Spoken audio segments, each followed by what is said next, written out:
Hi, welcome everybody. I'm Beatrice Wayne. I'm the research manager at the Samara Center for Democracy.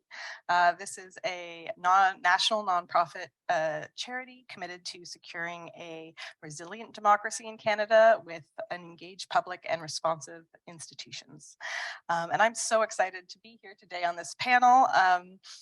My career pre-Samara has had sort of different ebbs and flows. I was in educational administration, I worked in the nonprofit world, I worked in academia, but the connective thread through all of them is a passion for student civic engagement. And I'm really excited to be on this panel with people with different really valuable perspectives on this. And I particularly am passionate about this subject because it aligns with a lot of what this conference has been about, which, we've talked a lot about challenges and threats to democracy yesterday and this morning, but we've also had a important thread of hope running through. And that's what really animates me about student civic participation and student voting, is this is a group of people who have so much energy and empathy and passion to bring to civic engagement. And I think this panel is really going to interrogate how we can tap into that. I know John has been using a Leonard Cohen quote to animate us in this conference, and I've been thinking about another one. In Anthem, he talks about where the light gets in, and I think students are a wonderful source for the light to get into our democracy. So with that in mind, I want to introduce our wonderful panelists. First of all, we have Clarissa Unger. She's the co-founder and executive director of the Students Learn, Students Vote Coalition, the largest nonpartisan network in the United States dedicated to increasing college student voter participation. Additionally, Clarissa serves as the co-chair of the Vote Early Days Steering Committee. She has a background in advocacy, communications, fundraising, and political campaigns, and has worked on strategic campaigns in both the United States and abroad. Prior to founding the SLSV Coalition, she served as the development coordinator for the Robert J. Dole Institute of Politics at the University of Kansas, where she helped to promote civic and democratic engagement on campus. Clarissa has a master's in public administration and a BA in political science and international studies from the University of Kansas, and a master's in comparative European politics from Trinity College in Dublin, Ireland. Welcome, Clarissa. She's also my former boss. I had a wonderful time working at SLSV. Mackenzie Metcalf is the executive director of the Canadian Alliance of Student Associations. Mackenzie has been involved in post-secondary education advocacy for several years. As a student advocate at Western University, Mackenzie represented Western students as the head of government relations at her student union and sat on the board of directors for provincial and national student advocacy organizations, including the Ontario Undergraduate Student Association. Originally from Windsor, Ontario, Mackenzie holds a master's in political management from Carleton University and an honors specialization in international relations from Western University. So we've got two IR people on this panel. Hans Sugerman is professor and dean of the Faculty of Arts at Toronto Metropolitan University in Toronto. She holds a PhD in sociology from the University of Toronto. She has written extensively on oral history, the experiences of working people in Canada, intersectionality, and the relationship between personal memory and racism in Canada. As dean, she is strongly committed to Indigenous education, equity and representation, and democratic engagement on campus. Dr. Sugerman is a recipient of the Errol Aspevig Award for Outstanding Academic Leadership from Ryerson, Outstanding Contribution Award from the Canadian Sociological Association, the Marion Dewar Prize in Canadian Women's History, and has been named the Lansdowne Lecturer and Distinguished Women's Scholar from the University of Victoria, the W.L. Morton Lecturer from Trent University, and the 2022 Senior Women Academic Administrators of Canada Recognition Award in Equity, Diversion, and Inclusion. She is a member of the board of directors of the Atkinson Foundation and Pathways to Education Canada. So welcome everybody. I'm going to ask a big question to start out with. So the title of this session is Tapping into the Passion. Can you share some successful examples of successful ways that your organization or institution has tapped into student passion for democracy, and maybe also some lessons learned from those experiences? And I'm going to hand it over to Mackenzie to go first. Great, thank you. So I think that students have a lot of potential and really are an untapped resource in terms of volunteers, in terms of voters, and in terms of resources that elected administrators or even university bodies can tap into to promote democracy and voting. And here at the Canadian Alliance of Student Associations, we run national Get Out the Vote campaigns every federal election to promote obviously students getting out and voting. And I think the most successful example of us doing that was during the 2015 election for a bunch of different reasons, partly because there was the winds of change happening and some of the momentum that happened behind the Trudeau government when it was first elected, but also because of the timing of the election as well. So we were actually successful in getting 500,000 pledges to vote for students all across Canada, working with the different university campuses and student unions that we have as members at the Canadian Alliance of Student Associations.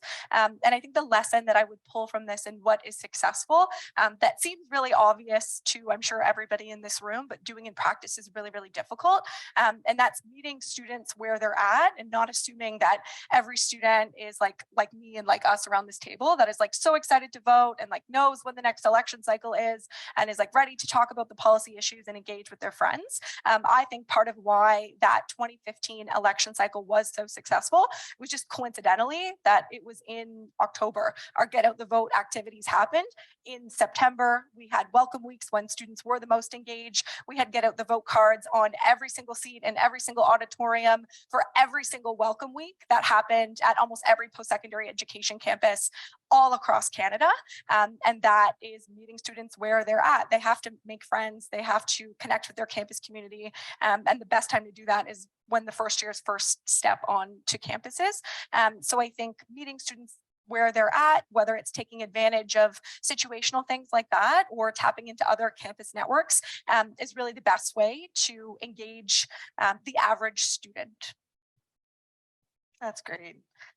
Pam, from your perspective, what is this like at TMU? Can you give some examples?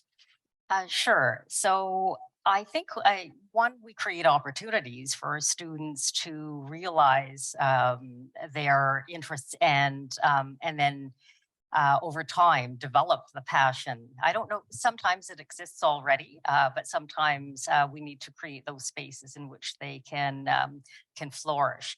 And when I anticipated this question, I need my glasses for this as well. So I wanted to bring a student's voice, or maybe if there's time, the voices of a couple of different students. So I think I had mentioned to some of you yesterday that we try to layer when we approach democracy, democratic engagement on campus. So whether it be voting, certainly the knowledge about the democratic process that students can acquire in their classes, regardless of discipline, but specific in some disciplines more directly, and then other kinds of opportunities. And so one of the opportunities that we've created at TMU is the Institute for Future Legislatures, which I said is going to be renamed because that's not a really catchy, it's not a really catchy name, especially for young people.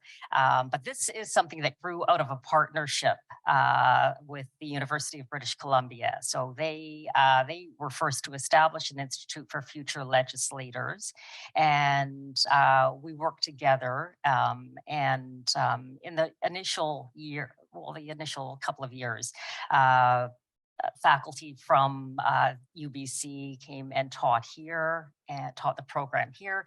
And then the pandemic struck, and then we decided it went online, and then we decided to revamp it and to bring more of the city of Toronto, downtown Toronto, the grittiness of TMU to the program. And it's just a wonderful program right now. Peggy Nash and Sarah Singh and John Beebe are the leads of co-leads of the program. And I don't know if Cody Anthony is here. He was here yesterday. He's a student who attended the Institute. And I wanted to just share with you, speaking of passion, what Cody wrote about this opportunity. And Cody is an Indigenous student. And he was elected, and we do simulations. We go to Ottawa, and he was elected prime minister as part of the program. And he said, there's never, in capital letters, been an Indigenous prime minister in Canada. Fortunately, I had the once in a lifetime opportunity to be model prime minister in the Institute. And nervously, I ran for party leader and was delightfully elected to assume the prime minister's seat in our model parliament. I'm forever grateful for your trust, and I knew we were unstoppable from day one. For the final weekend, we partook in a parliamentary simulation that challenged us to work across partisan boundaries to pass bills C-210, C-233, and C-29. I'm excited to share that with support from the opposition and third parties, our government was able to come to an agreement that would lower the voting age, enact universal basic income, and establish a national council for reconciliation.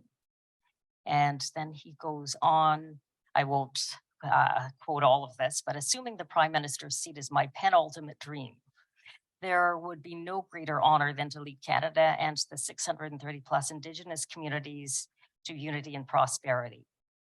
I'm privileged to have experienced what it's like to be in this role, even if it's just a simulation. It genuinely felt real thanks to the incredible planners. In my mind, this cemented that there is nothing greater than dedicating my life to fighting for my people. I only wish next time it's for real. To miigwech, to everyone who took a chance on me, I sincerely hope that I can prove to all Native youth that this is possible. And to all, I hope to make you proud. So that's created a passion in me as well. It's reciprocated because I've Cody, and there are so many others who have just flourished. They're thriving now, and they have real aspirations. Not all of them are going to aspire to be prime minister, but they have aspirations to make some social change. That's wonderful. Thank you for sharing that. It's really nice to get a student voice on this panel about student voting engagement. And for something slightly different, could we get a U.S. perspective, Clarissa? Yeah, absolutely. And Beatrice, I want to thank you, and I want to thank John. It's truly an honor for me to be here with you all. As Beatrice mentioned, I have studied comparative politics, but I do not pretend to be an expert in the Canadian electoral process by any means. So I'm coming at this with a perspective from the US, and hopefully I have some lessons learned from there to share. I will say though, it's been an honor to work with Beatrice through the coalition, and also to be in touch with John for about the last 5 years, and being in touch with them. And every time I talk with them about your electoral processes here, and being here the last couple of days, I just gush with how accessible your voting processes are. And I want to thank all of you for all of the work that you do to make voting so accessible for folks in your country, because that is certainly not the case in many places in the US, unfortunately. Just to share a little bit more about our context and why I'm here today. So I helped to found and also lead a coalition called the Students Learn, Students Vote Coalition. And we really come to this work with the belief that colleges and universities themselves have a really important role to play in making voting accessible, and to encourage students to participate in the voting process. In the US, our Federal Higher Education Act does require that colleges and universities provide voter registration for students, which is the biggest obstacle that young people have to participating in elections in the US. Now, that's not enforced. A lot of campuses, when we started this work in 2015 and 2016, didn't even know that that was something that they were supposed to be doing. And so we formed this coalition to work with other nonprofit groups and with colleges and universities all across the country to help them do a better job of engaging students and welcoming them into the voting process. What we do at the coalition is really try to provide strategic directions and connections, resources, and when we can, funding to make sure that this work is happening all across the country. And the way that we really approach this is not by any sort of one size fits all strategy, but really starting with a framework that we refer to as the SLSV checklist, which is simply lead, engage, assess, and plan.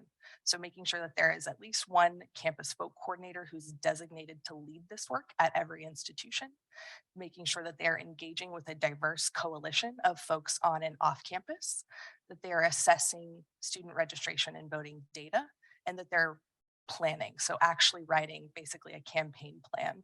And at this point, since 2016, we have about 500 campuses across the US that are following those steps for every federal election. So I could go on, but I'll stop there. That's wonderful. Thank you, Carissa. And I think something that all of you have briefly alluded to, and I'd love to get into a little more detail, expand upon, which is the diversity of the student body, and thinking about the fact that student body is very diverse across Canada, and different students relate very differently to the voting process. So how can we tap into students' passion for voting while attending to their different and diverse needs and respecting the different places they come from, as meeting students where they are? I'd love maybe Mackenzie, you to expand on that a little bit. Totally. And I think the tapping into the diverse coalition is a part that really spoke to me, because when you're talking about a successful student get out the vote, for me, I think it's about tapping into the two different archetypes that we have of students in the community. First is identifying who your passionate influencers are, and I would say that's probably every single person in this room. And I'm sure it was all of you also when you were in your undergrad and when you were in your master's. So finding those people in your political science classes, in your student unions, they're often very politically engaged. And I will say, I have seen student union campaigns across Canada that are better run than some municipal campaigns that I've seen locally. So they definitely exist. Get those project planners at the business school and really sell it to them as an opportunity for them to work and gain their skills and get professional project management, event planning experience in a way that is meaningful and achieves a lot of the goals that we have about our democracy. And I would say that the second thing that is really important is tapping into the diverse campus communities, and also not thinking, having a open mind about what those campus communities are. I ran a Get Out the Vote for the 2018 municipal election on Western University's campus, and the club that I had the most success was with the Western Climbing Club. They were the highest attended.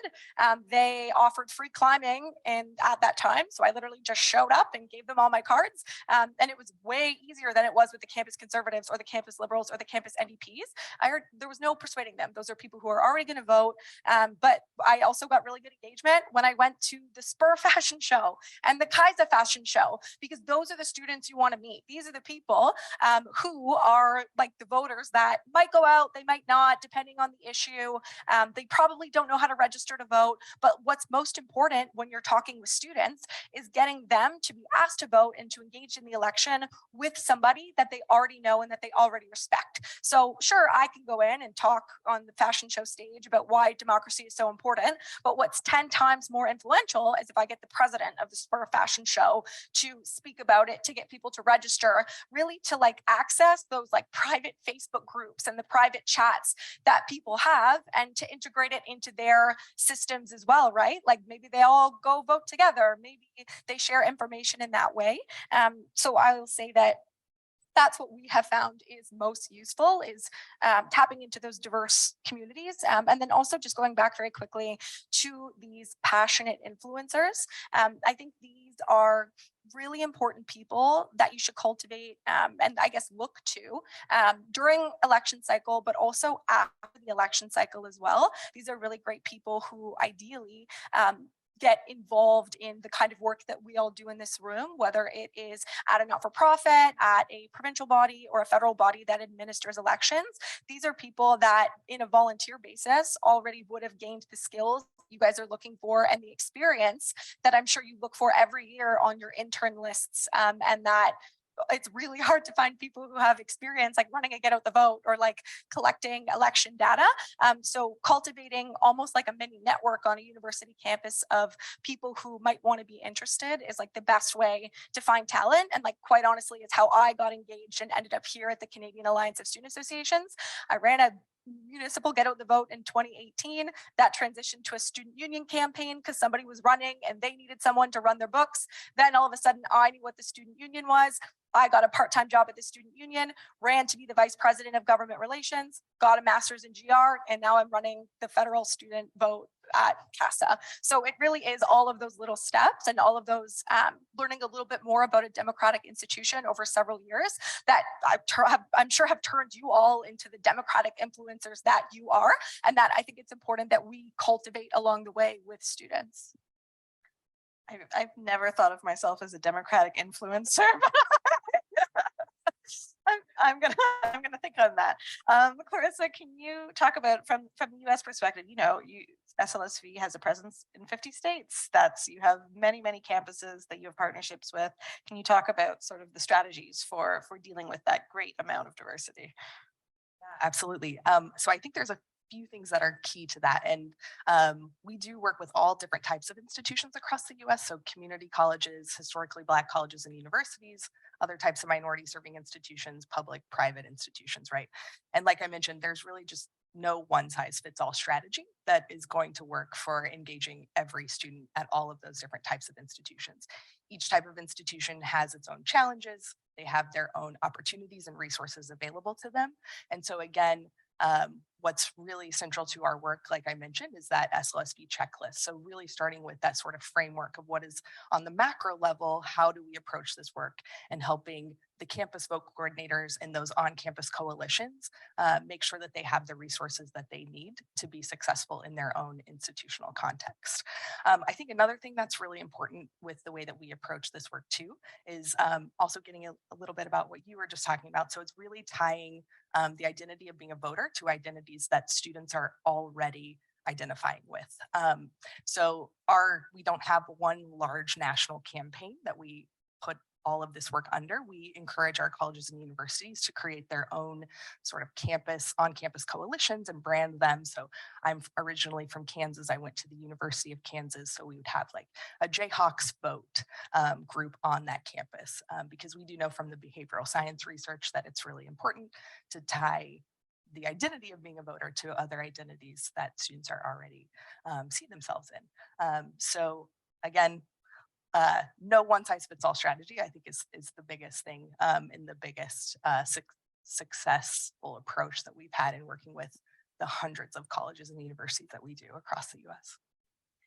So that was a macro level. Maybe Pam, we can go to a sort of focus in on TMU and ask you how have you experienced the diverse needs of the TMU student body as it relates to civic engagement?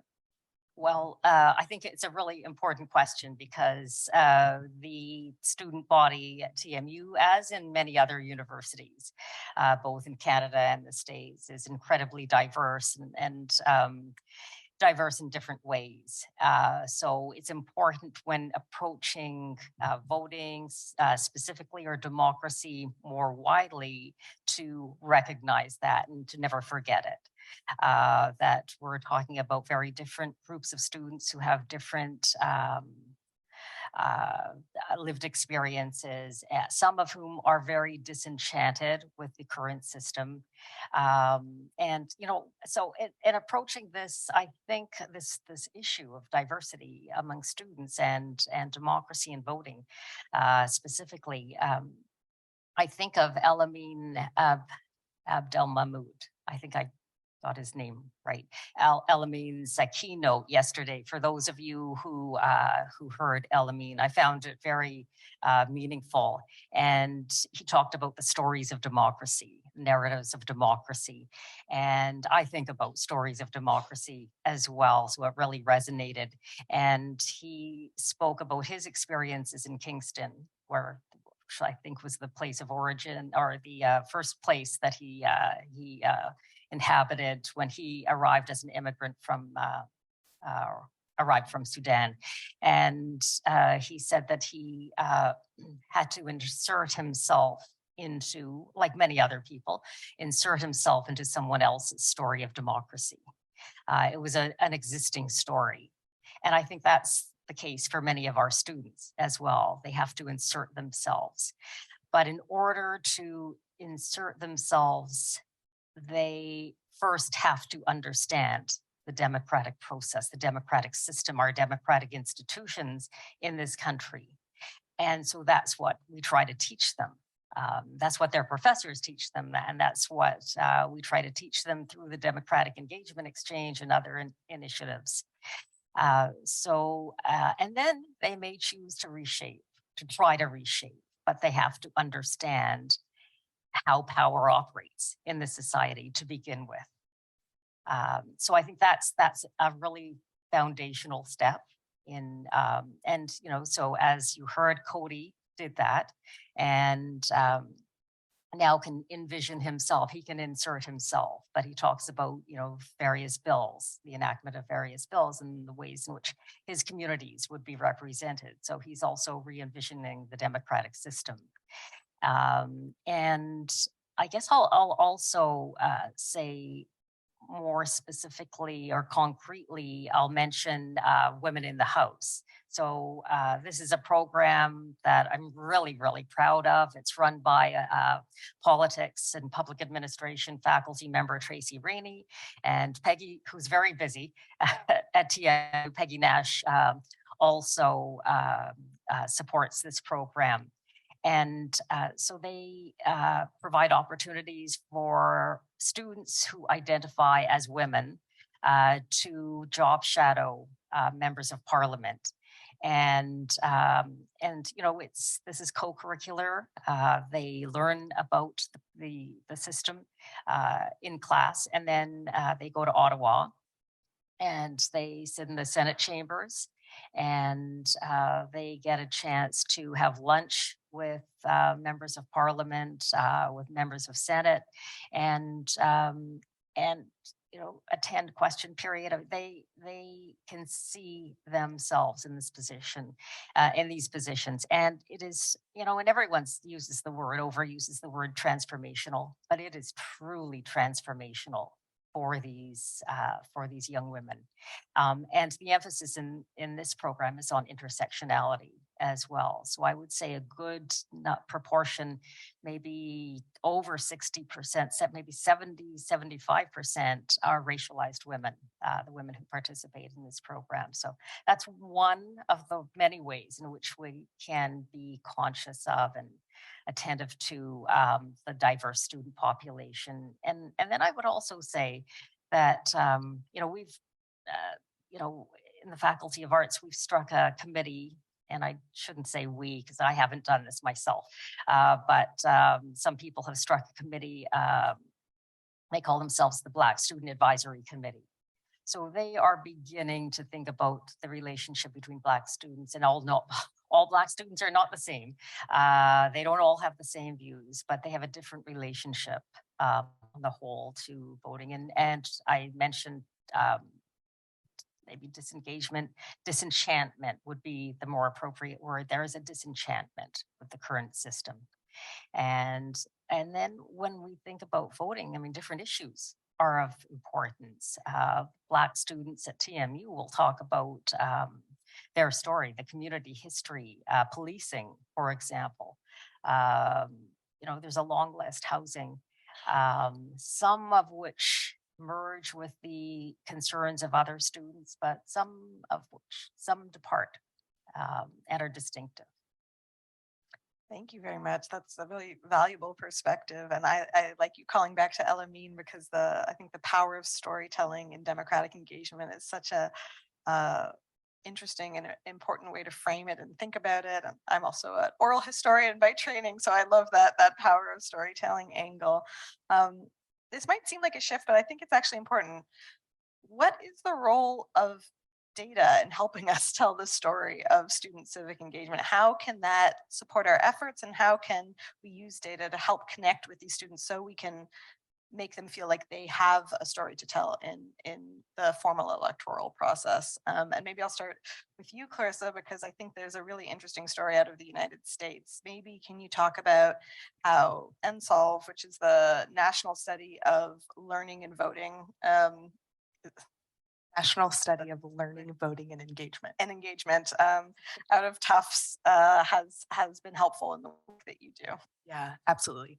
So when I say that having access to this national study of learning, voting, and engagement data has transformed higher ed's relationship with how they view their role in our democracy. I mean, it has transformed higher education in the US.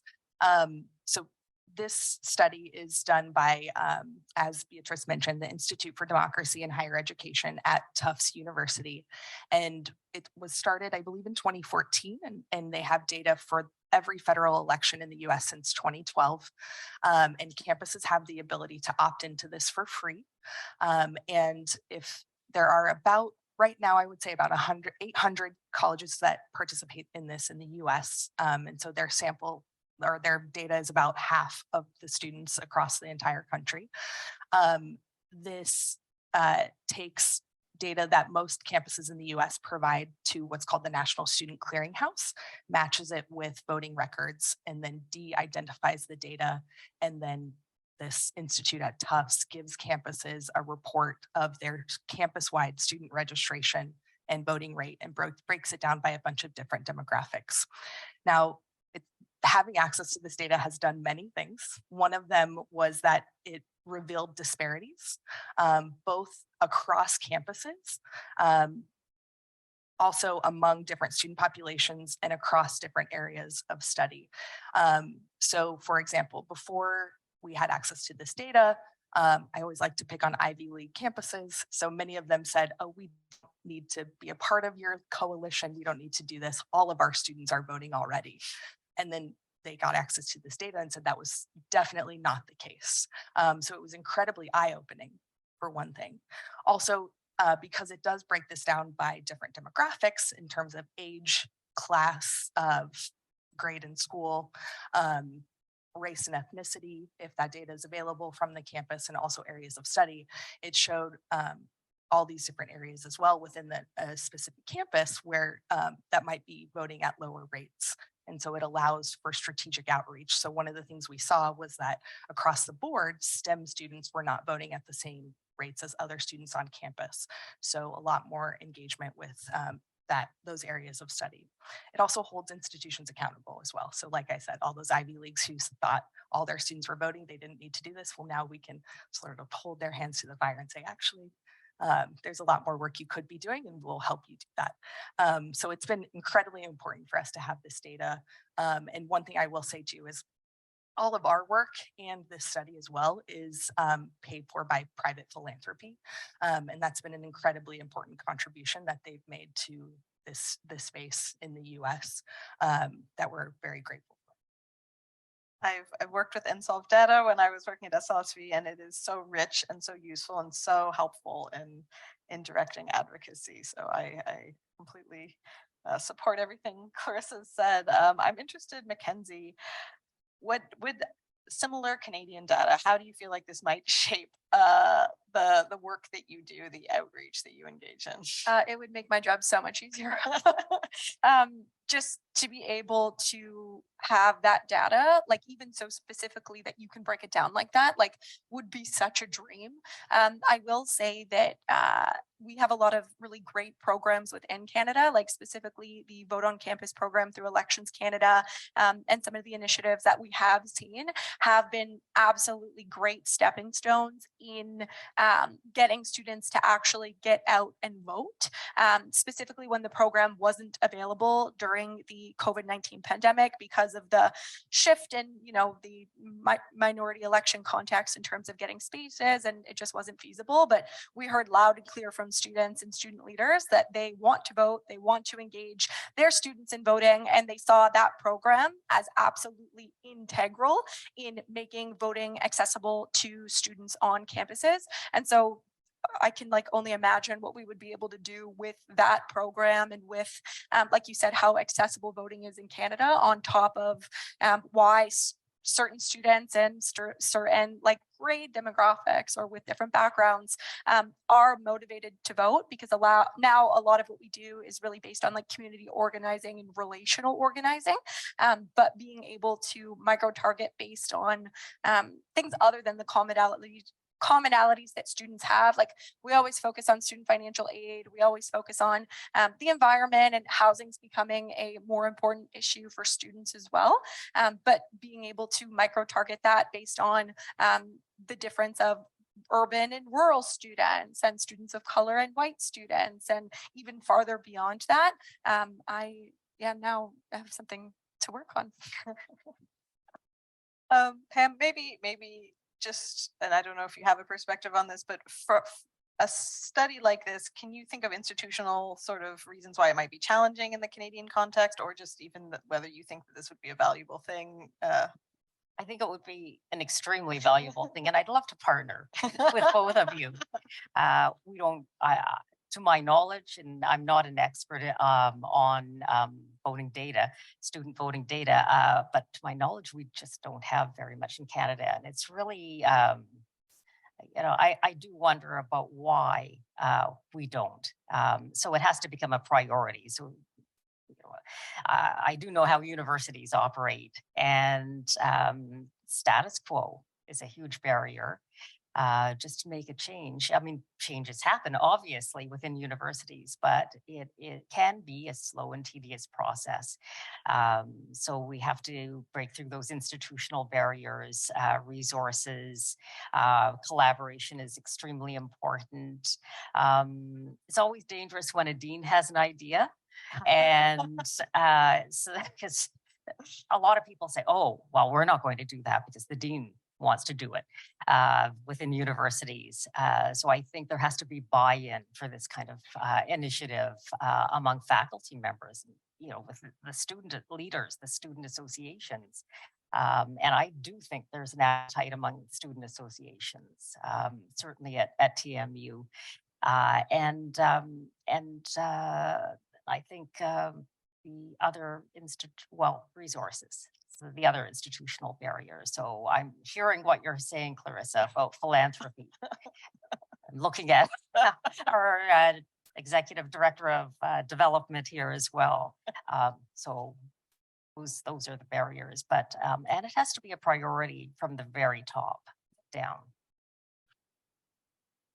To build on that actually for a second, because I think the conversation around student data and the availability of it is really important, and is a challenge that we're actually facing in a lot of the advocacy we do at the Canadian Alliance of Student Associations. Students currently aren't collected in election data. They're not included in housing data. They're not applicable to participate in the Canadian National Housing Strategy. And this is simply because youth are seen as people who don't vote. They are not as reliable of a voter as, like, say, seniors or people who work in other contexts. And so this is one of the reasons why student voting is so important, because otherwise governments don't have an incentive to listen to students. And one of the things that we did that was really powerful after the 2015 election was I went into meetings with, or CASA, I wasn't there, but CASA went into meetings with members of parliament, and we said, listen, I got 10,000 students in your riding to pledge to vote. You won by 5,000 votes. I think you really should take into account this important voting block on your campus, because I'm pretty sure I can make a guess that it was pretty influential in your electoral victory and in the government's electoral victory at the time. And that's how you get governments to listen to your priorities, because at the end of the day, they are won and lost on elections, and they cannot put their priorities forward if they are not in government. So students as a voting bloc then to get in and influence these governments to collect more data so that students can, again, benefit from these institutions that the government is creating and that frankly the government overlooks them for, is so important for elections and also beyond. That's great, and that really leads into sort of the final question I'll ask, so then we can open up to the audience if we have time. But I guess why is that so important? So why is the student vote important? If we assume, and if there is some limited data to suggest that students vote at a roughly equivalent level as the general public, even if they don't, what is so critical about doing this work, tapping into that passion, getting the student vote out? I would just love to hear all of your opinions, and I'll get from the US perspective first. Yeah, so I think there are two main reasons. And the first is that in many cases, student voters are new voters. They're new to the process. They might not be as familiar with it as voters who have, participated in multiple different elections. And so I think it's really important for all of us to do a better job of welcoming not just student voters, but all new voters into our democratic processes.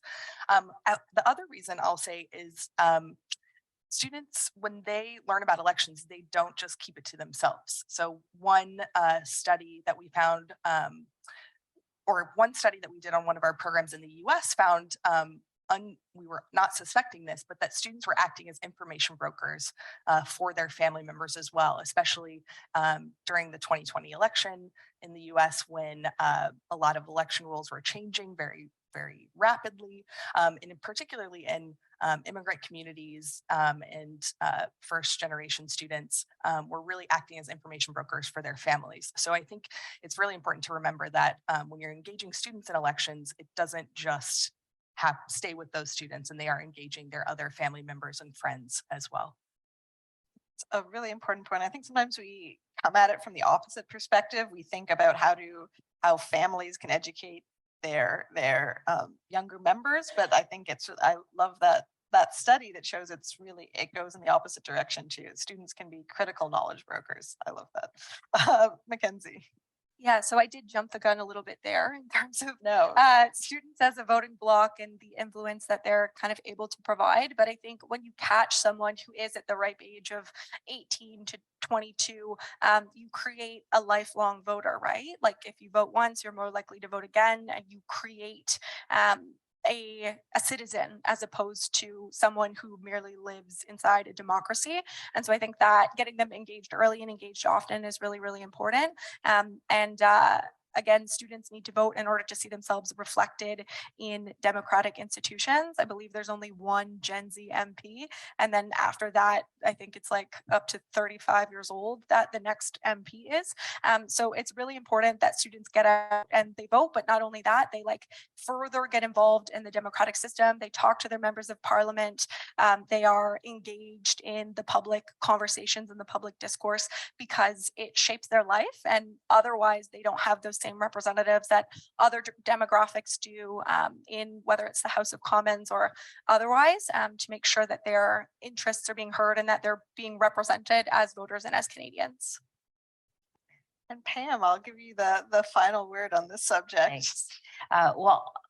It's this is very important because in my view, and I will quote Ron Daniels, or paraphrase Ron Daniels, president of Johns Hopkins, who's done a lot of work in this area. And I've been reading his book, Why Universities Matter, I think is the title.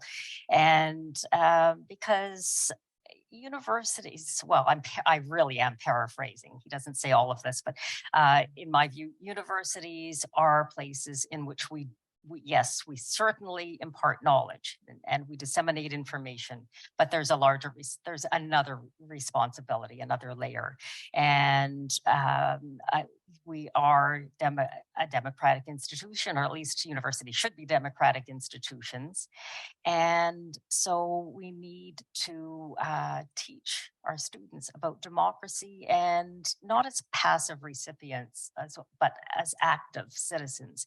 And I've always said that, and I say this every year at convocation, we teach our students not only how to get jobs, to get good jobs, to be good employees, or CEOs or whatever they entrepreneurs, whatever they end up doing, but also to be active and good citizens and involved citizens. And so I think that's part of the university's responsibility. We teach we don't teach, we teach about lots of different things, but this is something that's come up in a lot of discussions about online education, taking courses, turning them into in-person, on-campus courses and turning them into digital courses. We should be offering our students an experience. So it's not just they go away with this information, or specific skills, but they have an experience. And I think that part of that experience should be active citizenship. And so I just think that we have, in fact, a moral responsibility to do this. And at TMU, I mean, most of our students are first generation. Many of our students are racialized. Many of our students are immigrants themselves or the children of immigrants.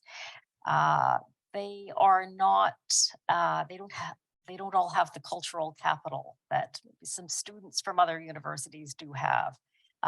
They don't have the networks available to them. So I think that we need to be deliberate about this, making this part of what we offer students, whether that be in a first year, not just an orientation session, maybe a year long first year offering, and maybe in a fourth year seminar as well. I think it's part of our responsibility. Thank you very much. This has been, for me, a very inspiring and hopeful panel, which I really appreciated. And I would like to, we have a couple of minutes left, so I would like to open it up to the audience and see if there are any questions before we wrap up.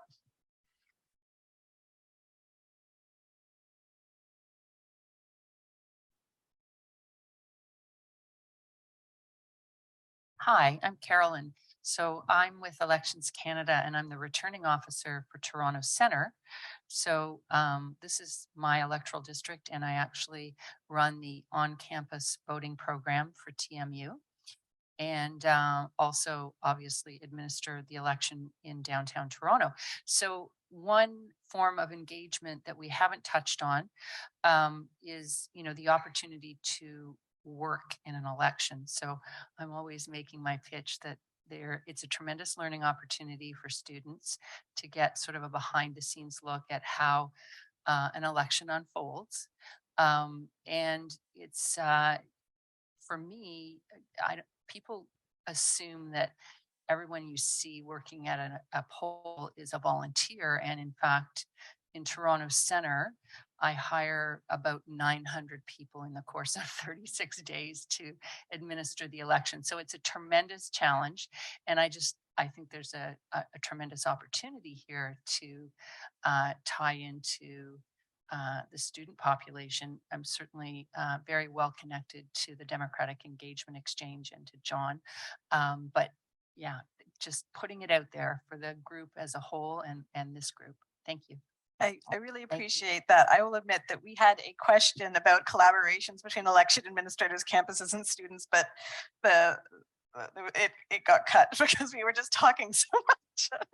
I was a ruthless moderator. I think we have one more question.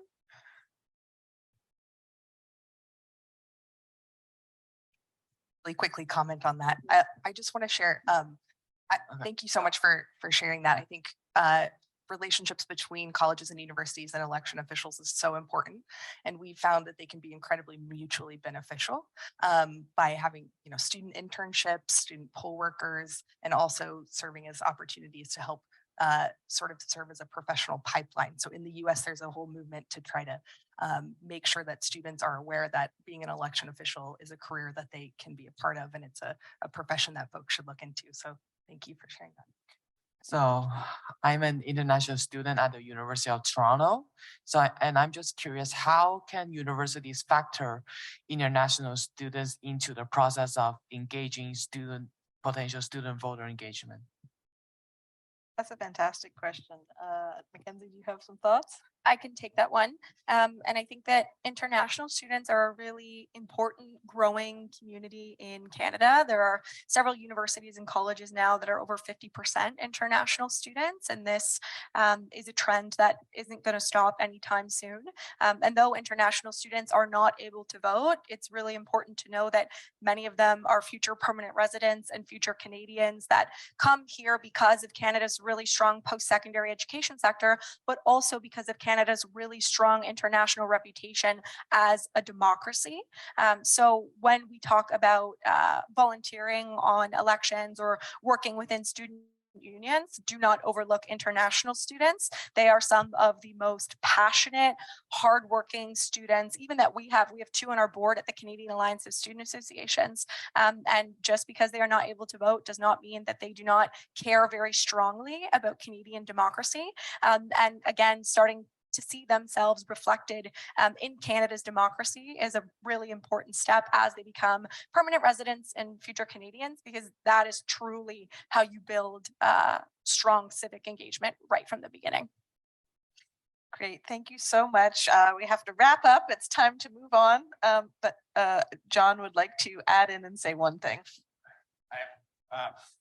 Just taking my prerogative for here, but to give a shout out to Carolyn, who undersold herself in terms of the work she did here at TMU on voter engagement and the work that Elections Canada and other EMBs have done. But I think we know that when we have partnerships between universities and election management bodies, it works incredibly well. Here at TMU, we saw voter engagement go up 57%. And that was between Carolyn built a whole team, and we supported her in that effort and had that partnership of hiring students to take the lead. And there's no reason we can't have in every major university or college have students hired by EMBs who can then be that lead and make sure that students, there's so many barriers, unique barriers that students face to participation.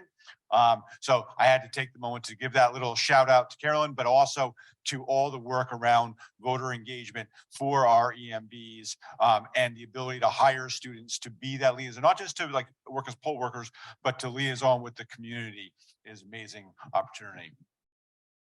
Don't overlook the role of student unions in assisting you with that as well. All right, well, thank you, everyone, particularly the panelists. And yeah, thanks for coming.